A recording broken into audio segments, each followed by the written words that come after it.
አሰላሙ አለይኩም ወራህመቱላሂ ወበረካቱ። ሰላም እንዴት ናችሁ? ሁላችሁንም ሰላም ብያለሁ። ዛሬ ያጎት ልጅ እስቲ የሚሰጠውን ፍቺ ያጎት ልጅ እና ያክስት ልጅ እጥር ያለ ቪዲዮ ይዤላችሁ ቀርብ ያለው ያጎታችሁ ልጅ ወይም ያክስታችሁ ልጅ ስታዩ የሚሰጠውን ፍቺ እንመልከት። ላይክ አድርጉ፣ ሰብስክራይብ እያደረጋችሁ ምናልባት ያጎታችሁ ልጅ ታለሙ ይሆናል። እኔም አልሜ ስለነበረ ማለት ነው። ስለዚህ አጠር ያለ ነው። ላይክ አድርጉ፣ ሰብስክራይብ አድርጉ። ወደ ህልሙ እንገባለን። ያላገባች ሴት ልጅ ከአጎቷ ልጅ ጋር በህልም ሲጠራት ወይም ደግሞ እየጠራት እንደሆነ ስትመለከት ይህ ስሜቷን የሚያሻሽል አስደሳች ዜና በቅርቡ እንደምትቀበል የሚያሳይ ምልክት ነው። የአጎቷ ልጅ ሲጠራት ከተመለከተች በቃ ሁሉ ነገሯን የሚያሻሽል ጥሩ ዜና እንደምትሰማ ወይም አስደሳች ነገር እንደምትሰማ ያመላክታል ማለት ነው። አንዲት ያላገባች ሴት ልጅ ከአጎቷ ጋር በስልክ እያወራች እንደሆነ በህልም ከተመለከተች ይሄ ፍቺ ምንድነው? ስታወራው ደግሞ በጣም ደስተኛ ከነበረች ስልክ እያወሩ ደስተኛ ሆና ከሆነ የምታወራው ይህ የሚያሳየው ጥሩና ጻድቅ ሰው ለሷ እንደሚቀርብ፣ ምክንያቱም ለትዳር እንደሚቀርብና በደስተኛ የሆነ ትዳር እንደምትይዝ ወይም ለትዳር የመጣላት ባል እስከ መጨረሻው ድረስ አውርተው ተነጋግረው ተግባብተው መጨረሻው ምንድነው የሚሆነው? በትዳር ይጠናቀቃል ማለት ነው። ያጎትን ልጅ በህልም ያላገባች ሴት በስልክ ካወራችው ለሷ የትዳር አጋር ወደ ህይወቷ ይመጣል። በጓደኛ ሊሆን ይችላል፣ በቤተሰብ ሊሆን ይችላል፣ ራሷ ተዋውቀው ሊሆን ይችላል። ብቻ ትዳር የሚያቀርብላት ሰው ወደ ህይወቷ ይመጣል ማለት ነው። ከዛ ሰው ጋር ተዋውቃቸውና ግንኙነታቸው መጨረሻው ምንድን በትዳር ይቋጫል ማለት ነው። ፍቺ ይሄ ነው። የአጎቷ ልጅ ከቤት ወጥታ በህልም አጎቷ ልጅ ደውሎላት ከቤት ወጣ ብላ በህልሟ ማለት ነው በስልክ ስታናግረው ካየችው ያላገባች ሴት ይሄ ፍቺ በህይወቷ ውስጥ ብዙ ለውጦች እንደምትመለከት አመላካች ነው። ምናልባት አንዳንዶቹ ጥሩና አንዳንዶቹ ደግሞ ጥሩ ያልሆኑ ለውጦች በህይወቷ ይከሰታሉ ማለት ነው። ጥሩና ጥሩ ያልሆነ፣ ምክንያቱም ያጎቷ ልጅ ስልክ ደውሎላት በህልሟ ስልኩን ልታናገር ወደ ውጭ ስትወጣ ከተመለከተች ማለት ነው። አንዲት ያላገባች ሴት ልጅ ራሷን ካጎቷ ልጅ ጋር በህልም ስትጫወት አንዲት ልጅ ራሷን ካጎቷ ልጅ ጋር በህልም ስትጫወት ስትመለከት ወይም ስትጫወት ስታወራ ከተመለከተች ይሄ ፍቺ በህይወቷ ውስጥ የተሻለ ሁኔታ እንደምትለወጥና አዳዲስ ነገሮች እንደምትጀምር፣ ስራም ሊሆን ይችላል፣ በኑሮዋ ላይ ይሁን አዲስ ነገር እንደምትጀምር ያመላክታል። ከአጎቷ ልጅ ጋር እየተጫወተች እያወራች እንዲቆጭ ሲጫወቱ በህልም ከተመለከተች ማለት ነው። አሁንም ያላገባች ልጅ ከአጎቷ ልጅ ጋር በህልሟ ስትደሰት ስትመለከት በቃ ደስ ብላት እያወራች ከተመለከተች ወይም ከአጎቷ ልጅ ጋር ደስተኛ ሆና ራሷን ከተመለከተች ይሄ ፍቺ ድፍረቷንና ጥንካሬዋን ያሳያል። ይህም የሚያጋጥሟትን መጥፎ ነገሮች በሙሉ እንደምታሸንፍ ያሳያል ማለት ነው። ከአጎቷ ልጅ ጋር ደስተኛ ሆና ስታወራ ከተመለከተች ማለት ነው። ባለትዳር ሴት የአጎቷ ልጅ በህልም ሲያገኛት ወይም ሲመጣ ወይም ሲገናኙ ወይም ሲቀርብ አጠገቧ ሲቀርብ ብቻ በአጠቃላይ የአጎቷ ልጅ በህልም ስትመለከት ይህ ፍቺ ምንድን መሰላችሁ? ለባለትዳር ሴት ባሏ እሷን እንዳይተዋት ከባሉ ቤቷ ጋር ያለውን ግንኙነት ማሻሻል እንዳለባት የሚናገር ህልም ነው ማለት ነው።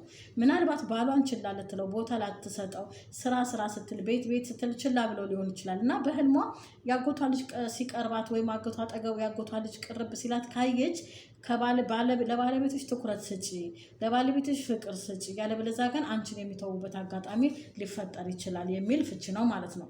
አንዲት ባለትዳር ሴት ያጎቷ ልጅ ቀርቧት ወይም አጠገቧ ሆኖ በህልሟ ካየች እሱን ምናልባትም ደግሞ በህልሟ የጋብቻ ጥያቄ ከጠየቃት ያጎቷ ልጅ ላግባሽ ምናምን ብሎ በህልሟ ከጠየቃትና አይ እኔ አላገባም ብላ ውድቅ ካደረገች ይህ የሚያመላክተው ብዙ መሰናክሎች እያጋጠማት እንደሆነና እነሱን በአስተማማኝ ሁኔታ ለማሸነፍ በጥንቃቄ ማሰብ እንዳለባት የሚነግራት ህልም ነው ማለት ነው።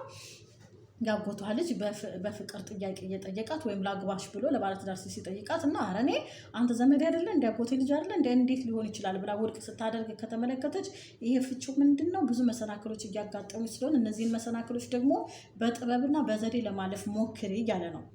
እሺ አሁንም ባለትዳር ሴት ያጎቷ ልጅ ያቀረበላትን ወይም የትዳር ጥያቄ ወይም ደግሞ ያቀረበላትን የፍቅር ጥያቄ በህልም እምቢተኛ ከሆነች ይህ የሚያሳየው አስቸጋሪ የገንዘብ ጊዜ ውስጥ እንዳለች እና የገንዘብ ችግር ውስጥ እንዳለች ያሳያል ማለት ነው።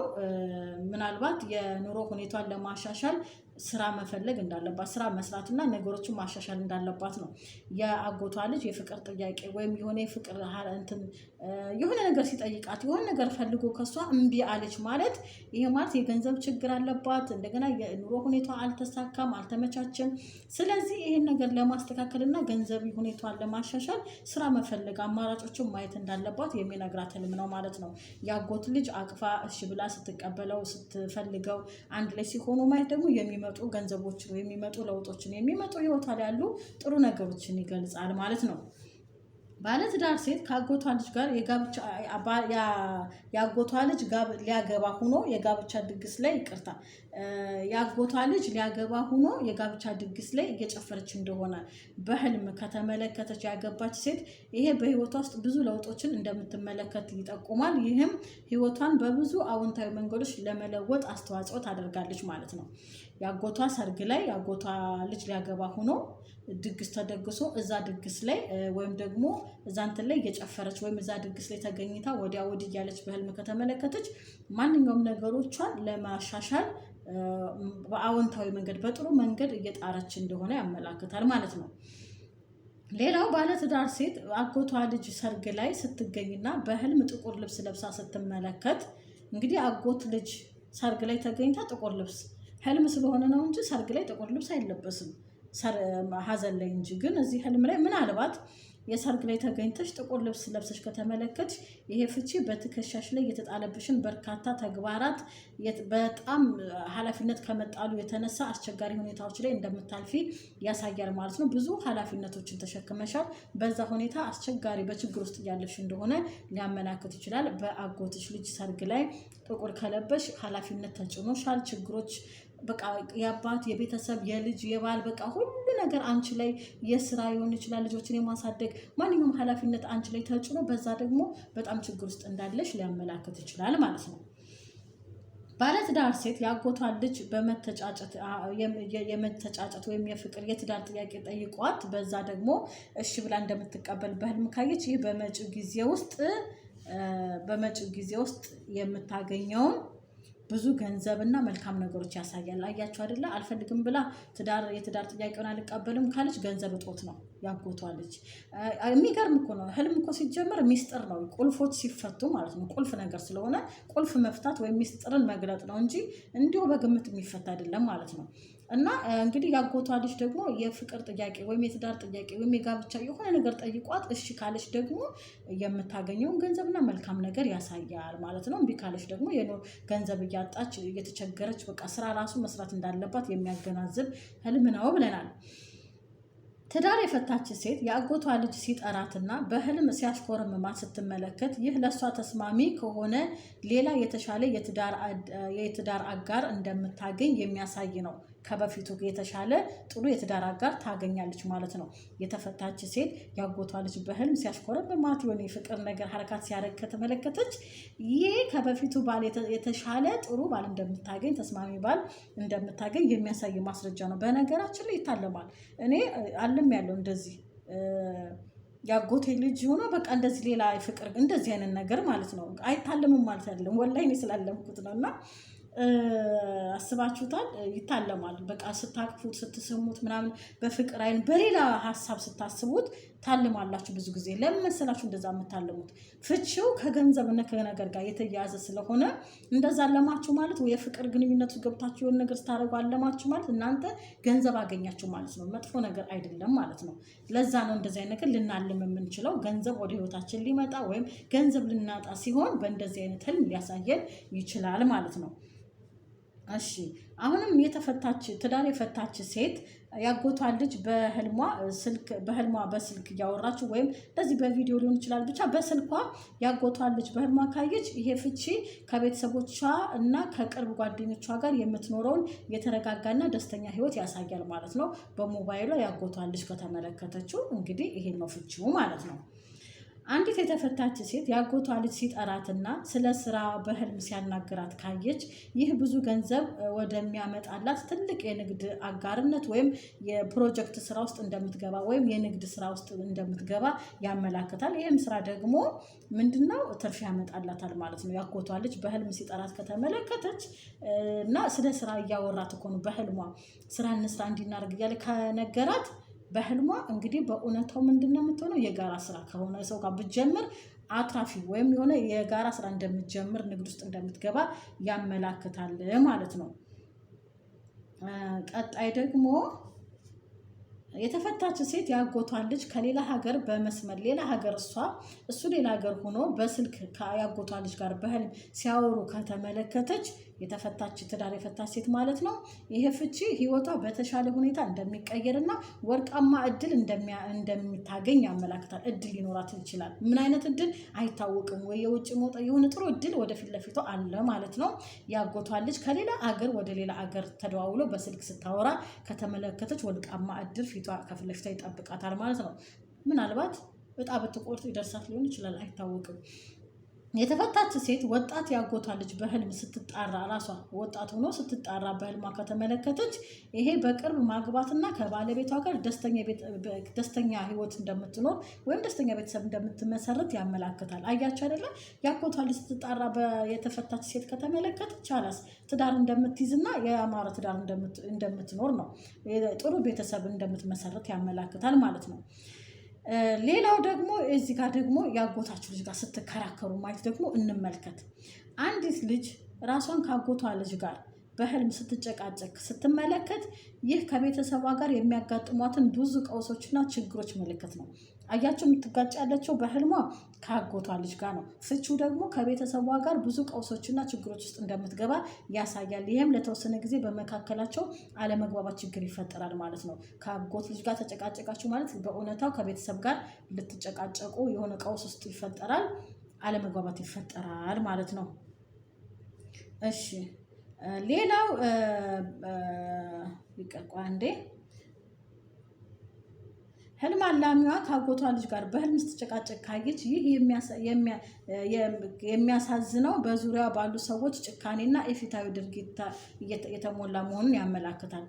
አንዲት ህልም አላሚ በህልሟ ካጎቷ ልጅ ጋር ስትጨቃጨቅ ካየች በዙሪያ ያሉት በቃ ትክክለኛ ሰው ያልሆኑ ዙሪያዋ ላይ እሷ በዙሪያ የምትኖርባቸው ሊሆን ይችላል፣ የምትሰራባቸው በአጠቃላይ ከእሷ ዙሪያ ኢፍትሐዊ ድርጊትን የሚፈጽሙ ጥሩ ሰዎች፣ ጨካኝ የሆኑ ጥሩ ያልሆኑ ሰዎች በዙሪያ እንዳሉ ያመላክታል። በቃ ለምንም ትክክለኛ ፍርድ የማይፈርዱ ማለት ነው። እና ጨካኝ ሰዎች ጋር አብራ እንዳለችም ሊያመላክት ይችላል። ከአጎቷ ልጅ ጋር በህልም ስትጨቃጨቅ ከተመለከተች አንድ ሴት ማለት ነው። አንድ ወንድ በህልም ውስጥ ካጎቱ ልጅ ጋር በህልም ሲጨቃጨቅ ካየ ይህ የሚያመላክተው በጣም ከልቡ ከሚወዳቸው ብዙ ሰዎች ጋር እንደሚለያይ ወይም የሚወዳቸውን ሰዎች እንደሚያጣ እና ብቸኝነት እንደሚሰሙ ያመላክታል። ካጎቱ ልጅ ጋር ከተጨቃጨቀ አንድ ወንድ በቃ በጸብ ሊሆን ይችላል፣ ወደ ውጭ ሀገር ወጥተው ሊሆን ይችላል፣ በጣም የሚወዳቸውን ብዙ ሰዎች ጋር እንደሚለያይና በዛም ብቸኝነት እንደሚሰሙ ያመላክታል። የሆነ ወይ እሱ ሰፈር ለቆ ሄዶ ሊሆን ይችላል፣ ወይ እነሱ አገር ለቀው ብቻ በአጠቃላይ እነሱ እንደሚያጣ ነው። አንድ ነጠላ ወጣት ካጎቱ ልጅ ጋር በህልም አንድ ወንድ ማለት ነው። አንድ ነጠላ ወጣት ካጎቱ ልጅ ጋር በህልም ሲጨቃጨቅ ማየቱ ይሄ ፍቺ ከቤተሰቡና ከሱ ጋር ካሉት ሰዎች መጥፎ አያያዝ የደረሰበት መሆኑን ያሳያል ማለት ነው። አንድ ወጣት ካጎቱ ልጅ ጋር ተጨቃጨቀ ማለት በቤተሰቡ በዙሪያው ያሉ ሰዎች እሱን በጥሩ ሁኔታ እንደሚያይዙት፣ እንደሚበድሉት፣ መጥፎ ቃል ሊናገሩት ይችላል። በቃ እየተበደለ እንደሆነ ያሳያል ማለት ነው። ካጎቱ ልጅ ጋር አንድ ወጣት ከተጨቃጨቀ በፍቺው ወይ ቤተሰቦቹ ወይ ጎረቤቶች በአጠቃላይ በዙሪያ ያሉ ሰዎች ጥሩ በአግባቡ እንደማይዙት እንደሚበድሉት ያሳያል ማለት ነው። በደል እየደረሰበት ነው ማለት ነው። አንድ ሴት ልጅ በህልም ውስጥ ካጎቷ ልጅ ጋር አለመግባባትን ማየቷ በእውነታው አንድ የሚያደርጋቸውን ጠንካራ ግንኙነት ያሳያል። ምናልባትም ደግሞ ከአጎት ልጅ ጋር ስትጣሉ ወይም ስትጣሉ ከተመለከታችሁ በእውነታው አንድ የሚያደርግ ነገርም ሊያጋጥማችሁ ይችላል ማለት ነው። ህልሞቹ ፍቺዎቻቸው ብዙ ስለሆነ ማለት ነው። እሺ የአክስት ልጅ ደግሞ ማየት እንግዲህ ሴት ወንድ አይልም። የአክስት ልጅ የአጎት ልጅ የህልም አላሚው የአጎቷ ልጅ ወደ እሷ ሲቀርብ አሁንም ምንድነው ያጎት ልጅ ነው። ቆይ ይቅርታ፣ ህልም አላሚው ያጎት ልጅ ወደ እሷ ሲቀርብ ማየት ይህ በእውነቱ ከእሱ የምትቀበለው ድጋፍና እርዳታ እንዳለም ያሳያል። ምናልባትም ግንኙነታቸው እርስ በርስ እንዲተሳሰሩ እንዲደጋገፉ ያደርጋል። ያጎቷ ልጅ እሷን ወይ ለፍቅር ወይ ለትዳር ሲጠይቃት ወይም ሲቀርባት ከተመለከተች በእውነታውም እርስ በርስ እንደሚደጋገፉ ሊያሳይ ይችላል። ይሄ ሌላኛው ተርጓሚ እንዲህ ብሎ ፈቶታል። ህልም አላሚው ያጎቷ ልጅ በህልም ወደ እርሷ ሲቀርብ ካየች ይህ የምትኖርበትን ምቾትና ደስታ ያሳያል። ያጎት ልጅ በሴት ህልም ውስጥ በጥሩ ሁኔታ ማየት ጥሩ ሆኖ በአንድ ሴት ልጅ በጥሩ ሁኔታ ካየችው በእሷና በቤተሰቧ መካከል ያለውን ትስስርና ቅርርብነት ያሳያል ማለት ነው። አንድ ሴት ያጎቷ ልጅ በህልም ስታለቅስ ሴቷ ያጎቷ ልጅ ግን ሴት ሆና በህልሟ ስታለቅስ ስትመለከታት ይሄ ፍቺ በመካከላቸው ያለውን አለመግባባቶች ካስወገዱ በኋላ በዙሪያ ካሉ ሰዎች ጋር ያለውን ግንኙነት መሻሻልን ያሳያል። ከማን ጋር ነው በመካከል ያለው ግንኙነቶችን የሚያስወግዱት? ከዙሪያ ባሉ ሰዎች ጋር፣ ካጎቷ ልጅ ጋር አይደለም። ያጎቷ ልጅ በህልም ስታለቅስ ከተመለከተች እሷ ህልም አላሚዋ በዙሪያ ያሉ ሰዎች ጋር አለመግባባት ከነበረ ያን ነገር አስወግዳ ተመልሶ ግንኙነታቸው ሰላም ይፈጠራል። ከጎረቤት ከጓደኛ ዙሪያ አካባቢ ካሉ ሰዎች ማለት ነው። የነበረውን ምናልባት ይከራከሩ ይጨቃጨቁ ከነበረ በእውነታው በህልሟ ያጎቷ ልጅ ስታለቅስ ካየች ይሄ ያንን ችግሮችን እንትን ብለው አስወግደው መሻሻል የጎረቤት ግንኙነታቸው በቃ በአጠቃላይ እንደሚሻሻል ነው። እሺ ያጎት ልጅ በህልም ሲታመም ማየት የመጣባችሁን ያለውን መሰናክሎች ወይም ችግሮች ያመላክታል። እያጋጠማችሁ ያለው መሰናክሎች ችግሮች ያመላክታል ማለት ነው። ያጎታችሁ ልጅ ሲታመም ከተመለከታችሁ አንድ ወንድ በህልም ውስጥ ያጎቱ ልጆች ያጎቶቹ ልጆች ተሰብስበው በህልሙ ከተመለከተ ይሄ ፍቺ ከብዙ ዓመት ጥረት በኋላ ግቦችና ህልሞችን እንደሚያሳካ ያመላክታል ማለት ነው።